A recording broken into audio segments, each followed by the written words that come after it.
Ok, então por que eu escolhi essa questão? Porque é uma questão que se você não fizer antes, você não consegue fazer na hora. Por isso que é importante que vocês façam os exercícios. Na hora, se for uma questão nova que você nunca viu, que use alguma coisa nova, ela não vai sair.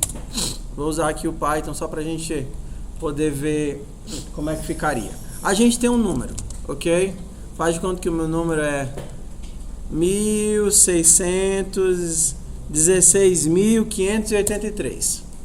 Pronto, tá aqui o meu número, 16.583. Como é que eu pego só o dígito lá? Se eu pegar número módulo 10, eu tenho só o dígito, só a pontinha.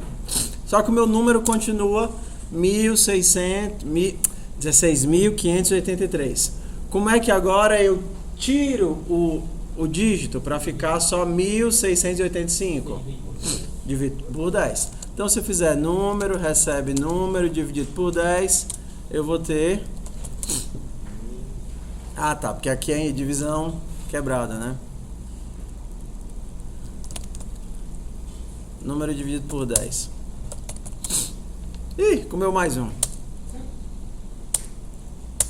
Comeu mais um. Ainda posso dividir mais uma vez? Vai dar o que se eu dividir de novo? 0. Então eu vou ficar no laço e depois que chegar em 0, eu tenho como fazer mais alguma coisa? Não. Então eu vou ficar no laço consumindo os dígitos até eles acabarem. Então o meu laço inteiro ficaria assim, ó. Meu número, sei lá, o meu número é esse daqui. E aí eu vou ficar no meu laço. O meu laço é até quando? Quando ele for maior que 0. Enquanto ele for maior do que 0. Então, enquanto o número for maior do que 0, aí eu vou fazer. Preciso do dígito, né? Como é que eu pego o dígito? Vai ser número módulo 10. Número módulo 10. Como é que eu diminuo o número? Vai ser Número dividido por 10. Pronto, se fosse só isso, eu estaria removendo todos os dígitos. Vou dar só um print aqui no nosso dígito e também no nosso número. Ok? Ixi. Ah, tá. Tem que lembrar que ele é inteiro, senão ele vai dar problema. De novo. Tô empate, esqueci. Enquanto o número for maior do que 0. vai dividir. Primeiro Não, vai pegar enquanto o módulo. número for diferente de 0. Eu fiz diferente mesmo. É, tudo bem. Enquanto o número for maior do que 0 também, certo? É a mesma coisa, diferente? É porque quando eu dividi, o Python ele converteu para float. Vamos de novo aqui. Número recebe inteiro de número dividido por 10. Agora a gente dá o print aqui, print. Pronto, aqui deu certo. Então o primeiro dígito que eu removi foi o 3, depois eu tirei o 9, depois eu tirei o 4, o 8, o 7, o 5 e o 7 acabou. Ok, já sei remover dígitos. Como é que eu faço para montar um novo número ao contrário? Pegar o número e multiplicar por 10. Pronto. Então se eu fizesse a mesma coisa, ó, agora eu vou precisar de um novo número, né, para poder montar. O meu novo número vai começar em quê? Que eu vou ter que remover de um canto e colocar no outro os dígitos que eu for obtendo. Hã? O novo número começa de... Mas... Não, isso aí... Não, mas tudo bem, mas ele começa com que valor? Começa a dar. 0 vezes 10 mais alguma coisa dá o quê? Alguma coisa? 0 vezes 10 mais x dá x. Então, a gente teria o nosso laço de novo, enquanto o número for maior do que 0. E aí a gente vai quebrar o pedaço, né? Qual é o dígito? Número módulo 10. Qual vai ser o novo valor de número? Número dividido por 10. E qual vai ser o valor de novo? Vai ser o novo. Vai ser o novo vezes... Novo vezes 10 para dar espaço para o novo número, né? E aí eu somo o número. Será 15? 15 com 3 vai ser 15 vezes 10, mais 3, que vai dar 153. Se o novo era 15, aí eu multiplico por 10, 150, mais 3, 153. Mais 3 não. Mais disto. O meu fez tudo numa linha só. Ok? Então agora eu poderia dizer quem é que é o disto, quem é o número, quem é o novo. Tá certo? Começou com 7, 5, 8, 4, 9, 3. E ficou ao contrário, né? 3, 9, 4, 8, 5, 7. Agora bastaria saber se o número é igual ao invertido. Se for igual ao invertido, ele é palíndromo. Então, esse jogo todo é para inverter o número. Se eu consigo inverter o número e descobrir que o número original é igual a ele invertido, então eu tenho o resultado. Querem tentar fazer agora? Hã? Já conseguiu? Vibra. Uhul! Vocês ficam para fazer em casa. Então, pessoal, sexta-feira tem questão de laço. Agora a gente vai entrar em vetores, tudo bem?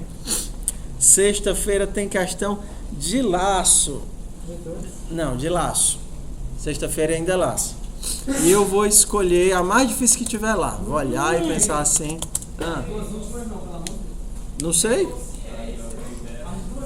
Quais são as duas últimas?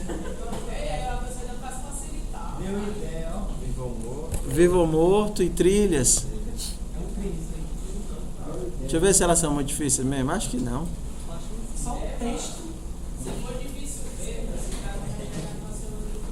Teu problema é português ou é programação, mano?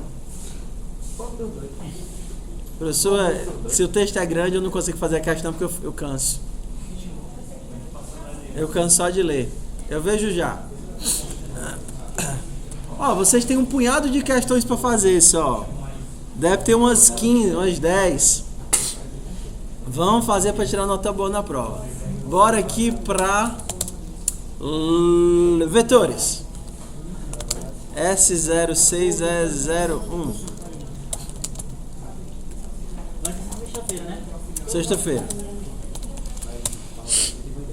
Então vamos aqui, pessoal. Ó, bora aqui que aqui a gente vai lançar a base de vetores. Então hoje a gente vai ver sobre inicialização. Já vamos ver vetores já? Já vamos ver vetores hoje? O quê? Não, tô perguntando se a gente vai começar a ver vetor agora já. É, vetor agora, hoje é vetor, tá? Então bora aqui, ó. Esse comecinho é importante para você entender o que é que acontece quando você cria um vetor.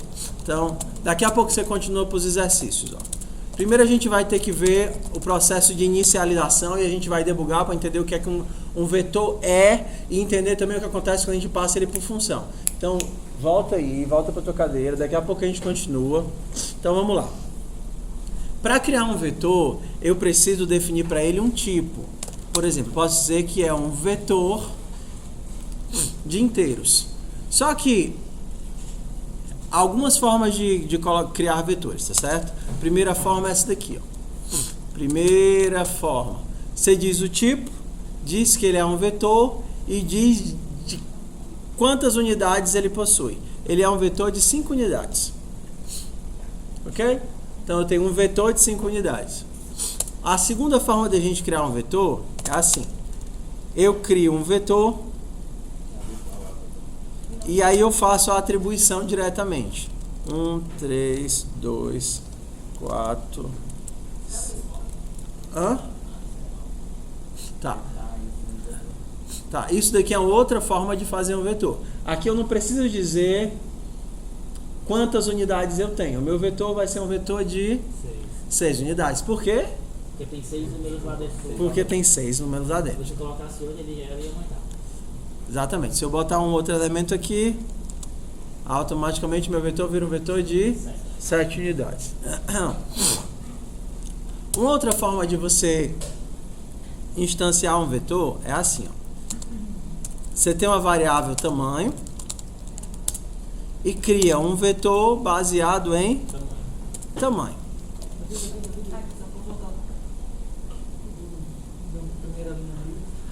Tá. O quê? essa parte aí.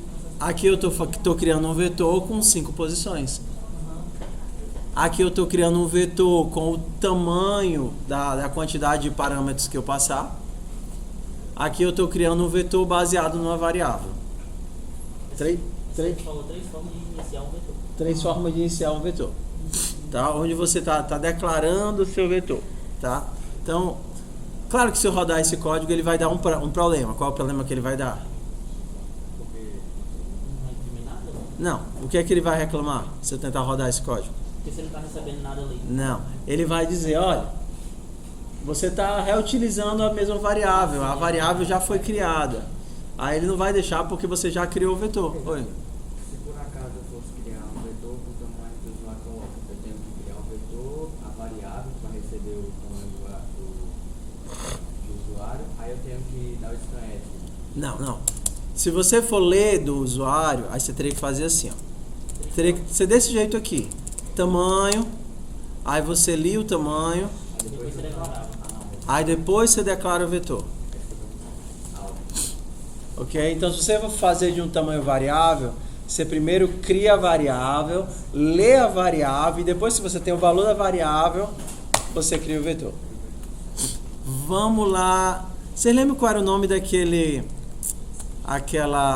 debugger, aquela ideiazinha online? Como era? Python Tutor. Vamos ver se ele mostra os vetorizinhos aqui. E eu não tenho internet. Não seja por isso. Não tem internet. Ok. Bora lá, pessoal, que esse comecinho aqui, ele é um pouco chato porque ele tem muitas variantes. Tem uma outra forma também de você fazer os seus testes com vetores. As suas questões de vetores, para você não ter que ficar digitando o vetor o tempo todo. Às vezes, quando você vai fazer uma questão, você tem que ficar digitando a entrada o tempo todo. Isso gera muitos problemas. Um dos problemas mais comuns é esse daqui, ó. Olha para cá. Você faz aqui, int size recebe 5. Aí faz int vet. Aí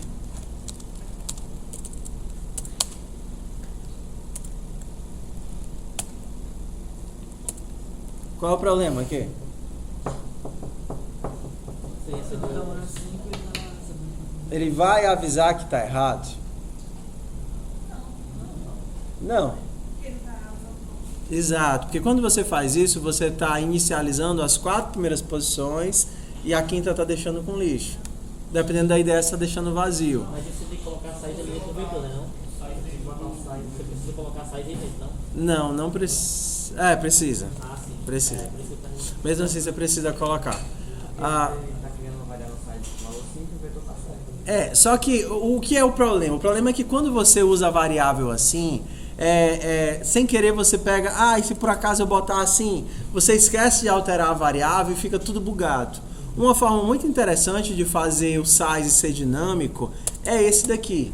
Você esquece, você não coloca a inicialização do vetor, se você não estiver usando moodle, tá certo? Você não está usando moodle. Você não coloca a inicialização do vetor e manda ele pegar esse tamanho de forma automática. E uma forma de pegar esse tamanho de forma automática é assim, ó. O size of do vet.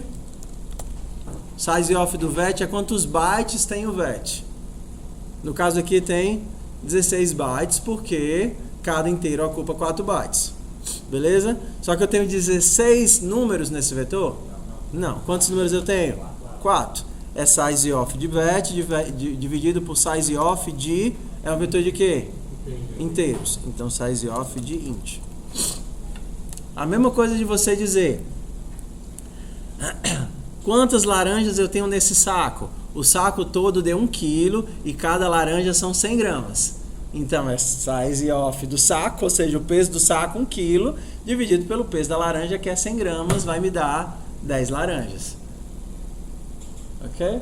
Se no caso o meu vetor não fosse de inteiro, fosse um vetor de double, eu teria um size of de vet por size of de double. Aqui, ó, já muda o size of do vet aqui, ó.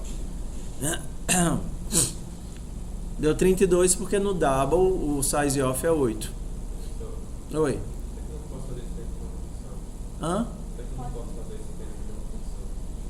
vou explicar agora. Qual o problema de vetores e funções? Será que eu consegui abrir? E aí eu vou mostrar o que acontece com vetores e funções. Cadê? Onde é que eu abro aqui? Sei. Então vamos para cá. O problema de vetores e funções é esse. Vou colocar aqui os meus vetores aqui dentro. Tem, Flor. Deixa eu só... É porque eu não copiei aqui. Ctrl C.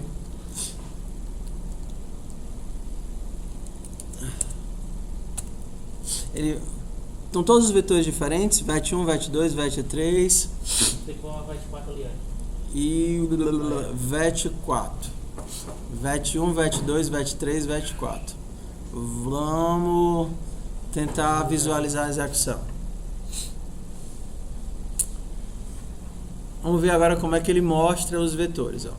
Na main, os vetores são vistos da forma como eles foram criados. Eles são alocados como um array de blocos. Então o VET1 que eu pedi para serem 5 unidades é alocado com o início e tamanho 5. A main, como é o escopo que cria o VET1, sabe o tamanho do bloco. Ela sabe o tamanho do todo. A main sabe. A mesma coisa para o VET2. O VET2 vai ter 6 blocos. Tamanho é 0 ainda porque eu não coloquei nada. Está esperando eu ler. Aqui ele dá o scanf em algum lugar? Dá não. Só para mostrar que o double tem um valor diferente.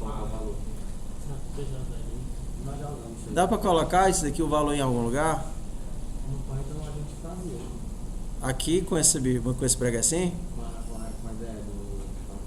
Não, eu queria só mostrar aqui, mas tudo bem. Ele vai criar o...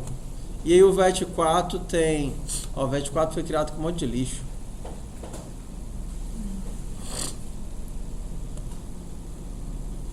Ah, tá, não. Isso daqui é a representação inteira. Ok. Então ele descobriu que o size é 4. Vou voltar pro debug aqui, ó. Então, quando eu debugar aqui, vocês vão ver o que acontece. Deixa eu diminuir aqui. E qual é o problema de vetores quando você passa eles para funções? Debugando, potozinho, configurando potozinho, GCC, salvei, vai potozinho, configurar task, GCC, salvei. Tem que colocar o nome, não? Não vai, precisa não. Descobri que não precisa não. Ah, eu não salvei nada, né? Não botei nenhum breakpoint. Bora de novo aqui. Vou começar daqui. Vai, potó. Ok, chegou aqui.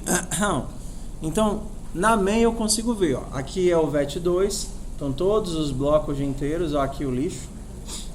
Depois que eu executar essa linha, ela vai preencher todo mundo. Tá aqui, ó, 9, 1, 3, 2, 4, 5, 8. Agora eu vou para tamanho igual a 0. Vou ler tamanho. O tamanho vai ser 3. Agora ele vai criar o vetor 3, de tamanho 3, conforme o tamanho que eu passei. De onde é que estão vindo esses valores aqui? Lixo. Toda vez que você inicializa um vetor, você não coloca nada dentro dele, ele começa com um monte de lixo. Criei o VET4, no VET4 eu coloquei os valores do VET4. Está aqui o VET4, todos os valores dele. E agora eu vou descobrir qual é o tamanho do VET4 automaticamente, né, dinamicamente. Fazendo o tamanho do VET4 dividido pelo tamanho de um double. E aí quando eu faço isso, ele descobre que o tamanho é 4. Qual é a questão? A questão é que se você tiver com uma função e passar um vetor para uma função, a informação ela não vai completa. O vetor ele chega na função como se fosse apenas o endereço de onde o vetor começa. Ele não chega com tamanho. Na main onde você criou, ou então no escopo que você tiver criado, cadê? Detour.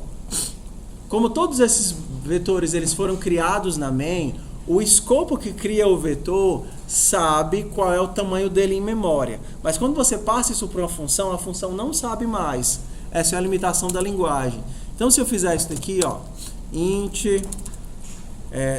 somar todos. E passar o vet. Só assim, tá certo? Vou apagar esses outros que vocês já viram, né? Vou deixar só aqui o... Só para ficar mais fácil de a gente enxergar. Eu tenho o vet e aí eu vou usar o joguinho do size para calcular automaticamente. Quanto é o size? É o tamanho do vetor. É o tamanho de tudo dividido pelo tamanho da unidade, que no caso é um inteiro. E agora eu vou pedir para somar todos, passando só o vet. O resultado da soma vai ser aqui. O que é que acontece se eu pegar isso daqui e colocar aqui dentro dessa função? Ia ser ótimo se desse certo, né? Eu não passei o vetor por parâmetro para cá? Uhum. E aí eu não estou pedindo para ele calcular o tamanho do vetor aqui? Porque a função não fala. Então bora lá. Vamos ver o que é que a função vê. Potozinho, prepare para voar, Potozinho. Ok. Então aqui na main ele verifica, ok, vetor é igual a 7, andei mais um passo, descobri o size, beleza, size 7, agora eu vou para a função somar todos. Olha como é que a main enxerga o vet. A main enxerga um vet como um bloco contínuo e sabe que ele tem 7 espaços. Mas na hora que eu passo para dentro da função somar todos, como é que o vet é visto? O vet é visto como um endereço. Qual o endereço? Endereço hexadecimal. Endereço de onde o vetor começa. Então, para a função, a única coisa que ela sabe é onde o vetor começa e de que é o vetor. Ela não sabe o tamanho do vetor, porque para a função o vetor não é um bloco contínuo, é só uma posição onde ele inicia. Ok? Por isso que quando a gente vai passar um vetor por função, a gente precisa passar também o tamanho. Aquilo lá era um hexadecimal, né? Porque independente do vetor que eu passar aqui, quando ele tentar pegar o tamanho do vet, ele vai pegar só o tamanho de um endereço, que tanto faz o endereço ser um endereço de inteiro, de float, de char, de int, de sei lá o que. Um endereço é uma posição da memória e vai ter sempre o mesmo tamanho. No caso da minha memória, 8 bytes. Ok? Então, mas mesmo assim eu tenho que declarar ele dinamicamente assim. Você sempre tem que passar o tamanho por parâmetro. Mas não precisa declarar na função, como você declarou lá. Como? Tipo, int o size off. Ou eu preciso passar isso aí pra lá pra cima? O quê? Não, aqui não. Agora só precisa passar aqui o size. Ah, sim, então você não precisa colocar esse int size igual. Não. Você precisa passar o vetor e o tamanho do vetor. O vet, ele é uma posição de onde o vetor começa. No caso aqui, na minha memória, o vet começa na posição 0x7ffffff dd10. Isso é onde na minha memória o meu vetor começa. Então, se eu tivesse um olho mágico e fosse para a posição da minha memória 7, 0x7ffffffdd10 e olhasse o que é que tem lá, nessa posição eu ia encontrar quem? 9. O 9. 4 bytes depois eu encontrava. E 4 bytes depois? 4 bytes depois. Hã? Porque o inteiro são 4 bytes. E aí eu estou andando de 4 em 4. Se eu quiser, por exemplo, descobrir quem está na posição 1, o que é que ele vai fazer? Pegar essa posição de memória e andar mais 4 bytes. O 0. O 0 vai ser no 10. O 1, no caso, vai ser o 14. O CD8, né? Porque não existe 14, só vai até o 12.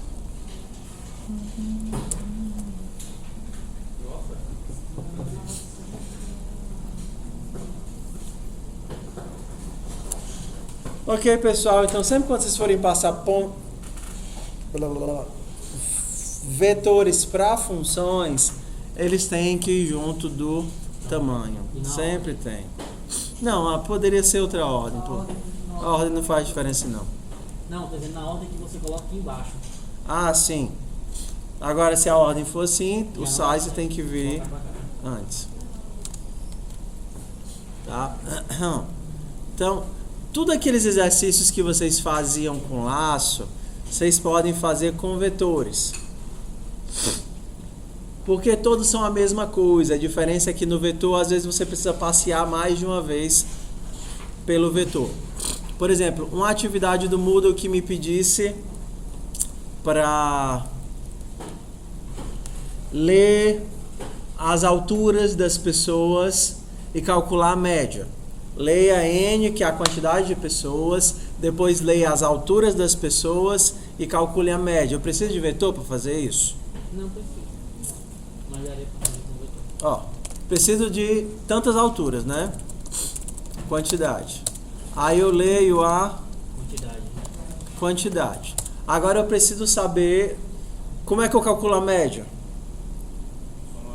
Soma todos e divide pela quantidade.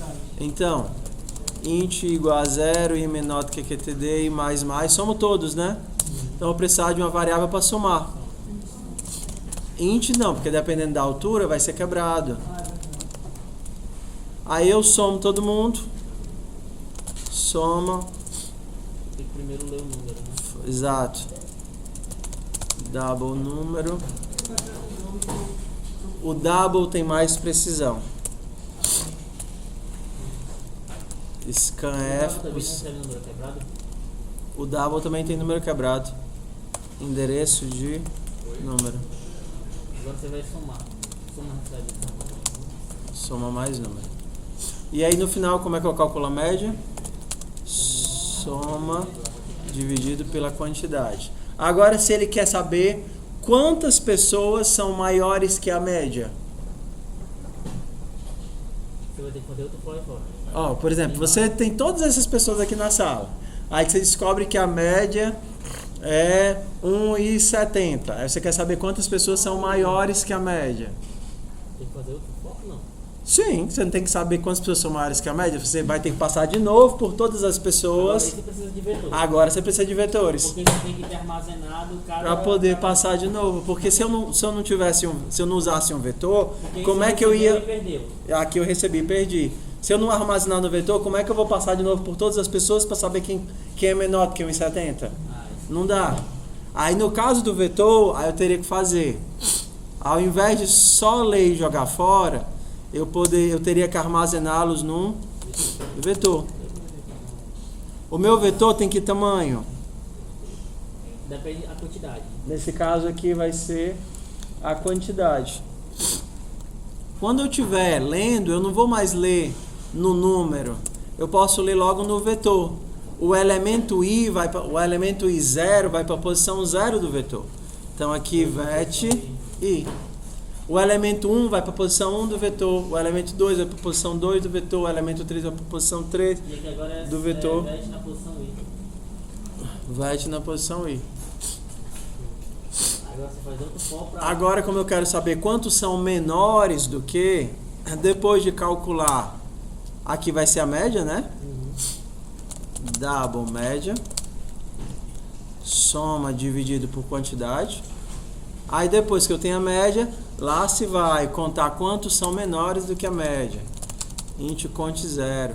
Para todos os meus elementos, se esse cara for menor do que a média, então achei um cara que é menor do que a média. E no final eu sei quantos são menores do que a média.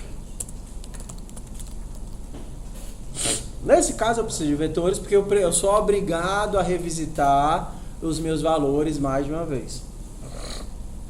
Ok?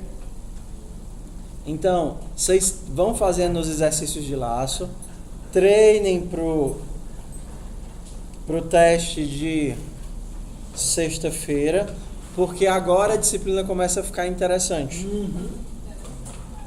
Já estava perfeito. Né? É porque até então dava para levar só na boa vontade, sabe? Só que quando você chega em laço e vetores, que a parte da abstração começa a pegar... Essa do ponto de vista, como ficaria desse vetor? Hã? Do ponto de vista do vetor?